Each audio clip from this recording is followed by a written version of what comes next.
বছৰে তাৰিখ ছিল হবে 13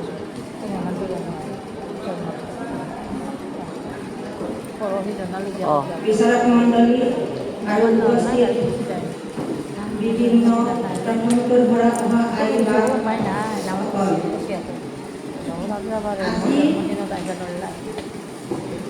আকস্মিক বক্তৃতা দিৱসত কৰিছে মণিপুৰ আমাৰ সকলো নামঘৰতে স্থাপন কৰা হয়। মণিপুৰ 7 খলপীয়া, 5 খলপীয়া আৰু 3 খলপীয়া। মেইন নামঘৰত মণিপুৰ 7 খলপীয়া, ৰাজহুৱা নামঘৰত 7 খলপীয়া স্থাপন কৰা হয় আৰু নিজা নিজা গৃহত 3 খলপীয়া মণিপুৰ স্থাপন কৰা হয়। এই মণিপুৰ শংকৰদেৱে আমাক নামঘৰত স্থাপন কৰাৰ কাৰণে আমাক তেওঁ দি গৈছে। সেয়ে আমি প্ৰতি গৃহতে নামঘৰ স্থাপনৰ লগতে মণিপুৰ ভাগে স্থাপন কৰিব লাগে। মণিপুৰত আখৰ কাগজ কি থাকে গুণমালা পুথি মণিঘৰৰ ভিতৰত কি ৰাখে জানিব লাগে।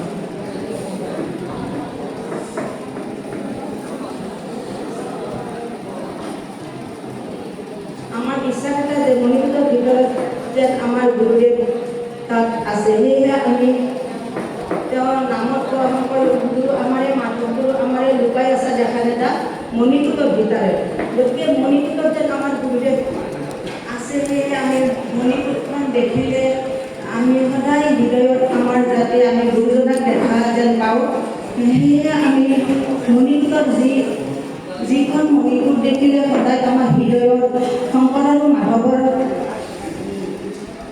ৰূপেই দেখা পাওঁ। গতিকে সেই আসন ভাগি আশ্ৰম থাকে তলত, হাতী থাকে তাৰে ওপৰত, সিংহ থাকে। আসন হৈছে ধৈৰ্যৰ প্ৰতীক, সিংহ হৈছে নামৰ প্ৰতীক আৰু হাতী হৈছে পাপৰ প্ৰতীক। সেয়েহে মণিপুৰখনত যেতিয়া আমি সেৱা ভাৱ আগবাঢ়োঁ তেতিয়া আমাৰ মনত যেন আমি ভাবোঁ যেন আমাৰ সকলো পাপ নাইকিয়া হৈ আমি তেওঁৰ এটা যেতিয়া আমাৰ শব্দ গুৰুদেৱৰ প্ৰাৰ্থনা এটা গাওঁ, ভাষা এটা গাওঁ, তেতিয়া আমাৰ হৃদয়ত জাগি উঠে যেন আমি কৃষ্ণক যেন আমি তাত দেখা পাওঁ। ঠিক তেনেদৰে তেওঁলোকৰ থুৰিয়ে আমি গুৰুদেৱৰ থুৰিয়ে আমি নাম প্ৰকাৰ জৰিয়তে আমি কৃষ্ণক পাইছোঁ আৰু তেনেকৈ আমাক কৃষ্ণক দেখুৱাই দিছে। গতিকে ঠিক তেনেকৈ আসনৰ জৰিয়তে আমাক মানে তেওঁ আমাক ভগৱানৰ সাত্বিক জ্ঞান, সৎ ভাৱ এইবিলাক মানে আমি আসনখন দেখাৰ লগে লগে আমাৰ মনৰ সদায় জাগি উঠে। গতিকে যেতিয়া নামঘৰত আসন নাথাকে বিনা আসনত তেতিয়াহ'লে আমাৰ মানে মনত এটা ভক্তিভাৱ জাগি উঠে। সেয়েহে আমি প্ৰতি গৃহতে আসন ভাগি আমি প্ৰতিষ্ঠা কৰিব লাগে। সৰু হওক ডাঙৰ হওক যোনে যেনেকৈ পাৰে তেনেকৈ অকণমান হ'লেও আমি আসন ভাগি প্ৰতি নামঘৰতে প্ৰতি গৃহতে আমাৰ যাতে আসনখন আমাৰ নামঘৰত থাকে তাৰ কাৰণে গুৰুজনায়ো মানে আমাক প্ৰতিষ্ঠা কৰাৰ কাৰণে তেওঁ কৈ গৈছে। সেয়ে আমি গুৰুজনাৰ বাণী আমি শিৰত লৈ গতিকে আমি আসন নামঘৰত স্থাপন কৰিব লাগে। ঠিকে কৈছে। আমাৰ গুৰু ঘৰত থাকিব লাগে 3 খলপীয়া, ৰাইজৰ ঘৰত থাকিলে 7 খলপীয়া।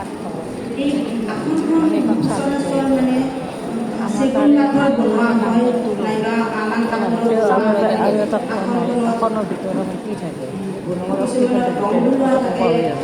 সিংহ থাকে কলা এখনৰ ভিতৰত আমি যিটো স্থাপন গুণমালা পুথিহে কৰে। আসনখন অকল দিলে নহয়, গুণমালা পুথি দি স্থাপন কৰে। আসনখন কিহে দি প্ৰতিষ্ঠা কৰে? প্ৰতিষ্ঠা কৰোঁতে গুণমালা পুথি দিয়ে। এই ড্ৰেছ মাৰি আছিলোঁ কি ভাবত কৰে ঠিক নাই। নোৱাৰিলে আকৌ এনে বকলক বংকলক থিয় হৈ গুচি আহিব লাগিব। ভাগৱতৰ বিষয়ে আহিলে আমি নাজানো। চাহ